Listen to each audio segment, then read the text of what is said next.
Ilaw din pala yun. Yung mabubuting gawa. Yun yung sinasabi sa Roma na pag ginawa ng kasamaan ng iyong kapwa, huwag gantihan mo na mabuti, hindi masama. Kasi yun yung magsisilbing baga. Ayun, yung gawa mo na yun, magsisilbing baga sa kanyang ulo, yun yung magiging, ano ba yung baga, di ba? Light din. O, yun yung magsisilbing paalala sa kanya na itong taon to, kahit gawan ako ng masama, ginagawa ako ng mabuti. Di ba? Ayun o, light, good works. Yung ilaw sa harap ng mga tao, sa harap ng mga kapwa. At minsan, napaka-unfair nga dahil gawa ka ng gawa ng mabuti, ikaw pa yung parang inuusig. Eh yun ang Kristiyano. Hindi po ba? Ganun ang Kristiyano talaga. Sa matinding labanan ng pananampalataya, inuusig. At kanilang luwalhati ng inyong Ama na nasa langit. So yung parable po na yan, na binabanggit natin, matatagpuan natin yan sa Matthew 5:14-16. Parable of the Lamb on stand in Scripture. Yan, nakalagay yan sa Mateo. Sa Marcos, ito yung pupuntasan natin ngayon, yung sa Marcos, chapter 4, verse 21. Sa Lucas, chapter 8, verse 16-18. Parable of the Lamb on a stand. Nasabi dyan, yung binasa natin kanina, no one when he has lit a lamp covers it with a containers or puts it under a bed. Hindi mo itatago. So tayo bilang mga Kristiyano na sumisimbolo rin sa ilaw, kinakailangan nating ibahagi. Yun. Parang ganon. Alin, yung liwanag na dala-dala natin sa pamamagitan ng Ebanghelyo. Ang tinatawag na mundo bago lalangin, ano po, makikita natin dito sa, mali yung spelling ng Genesis. Kinuha ko yan sa ano eh. Ano? Parang Genesis. Google na yan, nagkakamali pa. Nung likhay ng Diyos na ang tinatawag na mundo, bago niya ito bigyan ng maayos na disenyo, nababalot ng kadiliman ng lahat. Ang Diyos ay nagsilbing liwanag diyan sa ipinapakitang picture na yan. Dahil diyan, makikita natin na natatalo yung dilim.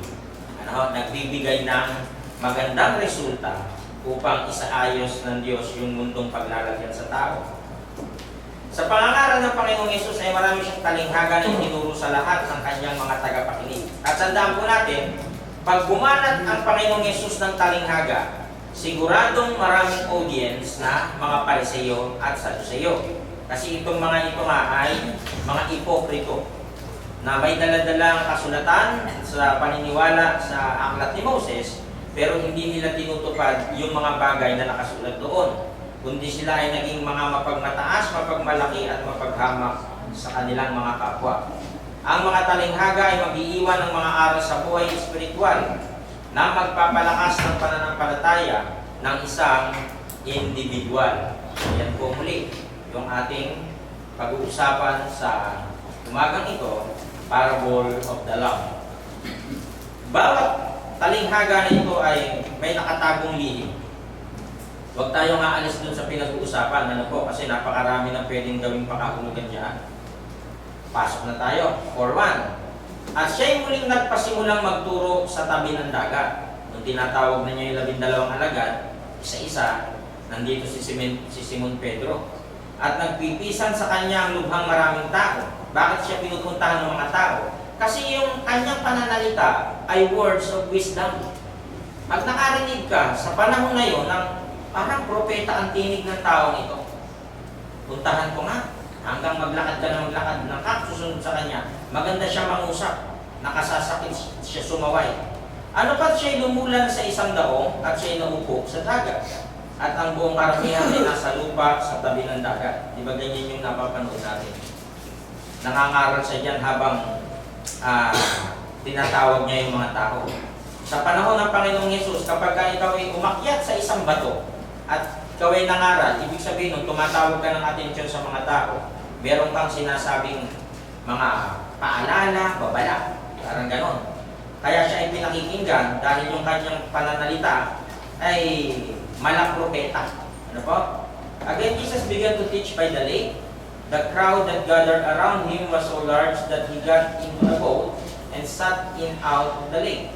While all the people were along the shore at the water's edge, pinakikinggan siya sa kanyang mga talinghagang binibitawan. Nandyan ang mga Pariseo na nakikinig sa kanya at patuloy na tinitingnan kung saan magkakamali para kanilang ihabla o kasuhan dahil doon sa kanyang paglabag sa kautusan ni Moses. 4:2. At sila'y tinuruan niya ng maraming bagay sa mga talinghaga at sinabi sa kanila sa kanyang pagtuturo, madami siyang inihahalimbawa. He taught them many things by parables, and in his teaching said, Jesus also said to them, does anyone bring in a lamb to put it under a basket or under a bed? Doesn't he set it on a stand? Anong ibig sabihin nun? Ano po? Sinabi pa niya sa kanila, walang taong nagsindi ng ilaw at pagkatapos ay tatakpan ng takalan o ilalagay sa ilalim ng higaan, sa halip inilalagay ang ilaw sa patungan. Yung kanyang pananalita na yun, lumalarawan sa kanyang paghahasik ng salita ng Diyos, na kumbaga yung inihahasik na yun, na salita ng Diyos ay nagsisilbing ilaw para ipaalam sa lahat ng tao. So kaya niya ipinaalam, hindi dapat itago. Yun yung naglalarawan dun sa ilaw. Ano po? Na dapat ay ipaalam sa lahat ng nakakarinig yung pagdating ng kaharian ng Diyos. Kaya yan ay parables of the kingdom kung tawagin.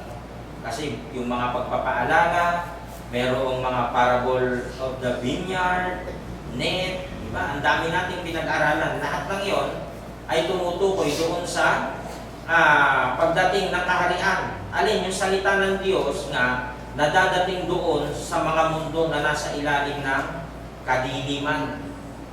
Hanggang nakarating nga iyan dito sa atin, sa Pilipinas. Sa talinghagang ito ay gumamit si Jesus ng ilawan. At sinabi niyang walang taong nagsindi ng ilaw pagkatapos ay itinago. Kaya siya nagsindi ng ilaw upang ilagay sa tamang lalagyan upang mailawan lahat ng madilim na parte ng isang bahay. So yung ilaw, nagbubunyag din ng hindi nakikitang bagay. Parang ganun din yung salita ng Diyos. Nagbubunyag sa tao ng mga bagay na ang akala ng tao, tama yung paniniwala niya, mali pala. Hindi po ba? So napakalalim ng salitang ilawan na tinutukoy dyan. Doon palang makikita natin na talagang ang talinghaga ng ating Panginoong Yesus ay napaka-matalinghaga, napakahiwaga. Ano ang ibig sabihin ng ilaw na ginawang halimbawa ni Jesus sa kanyang pagtuturo? Binasa natin, may mga ganitong kahulugan ang time. Mark 4:22, tuloy natin ang basa. For everything that is hidden will eventually be brought into the open, and every secret will be brought to light. Ayan na. Lumabas na yung pinaka-tech context. Ano po? Ganoon din naman, walang nakatagong hindi malalantad. Eh bakit nalantad? Dahil dun sa ilaw. Ano po? Walang lihim na hindi mabubunyag. So yung ilaw, naglalantad. Ano po? Naglalantad siya nung nakatago. Maliwanag ang kahulugan ng ilaw sa talatang ito na ang ilaw ay naglalantad ng nakatago. Walang nakatago. Ang sabi, walang lihim na hindi nabubunyag. Ilalantad nung tinatawag na kaliwanagan. Ano yun? Yung katotohanan ang binabanggit. Ano po? Yung mabuting gawa. Yung pananampalataya. Yung karunungan. Yung salita ng Diyos. Lahat sumisimbolo doon sa ilaw. Ano ang ilaw na tinutukoy ni Jesus dito base sa konteksto nito? 4:23. Kayong mga nakikinig, dapat nyo itong pag-isipan. Ibig sabihin, listen carefully. Kaya nagkakaroon ng misconception, misinterpretation sa Bible, kapag kayong readers o yung gumagawa ng paksa, nagbibigay ng ibang pakahulugan. Samantalang makikita natin po dyan, pag tinapos mo yung mga salita, lumalabas yung tunay na kahulugan kung ano yung ilaw na tinatalakay. Hindi yan literal na ilaw. If anyone has ears to hear, let him hear. Sabihin, unawain mabuti ang sinasabi niya.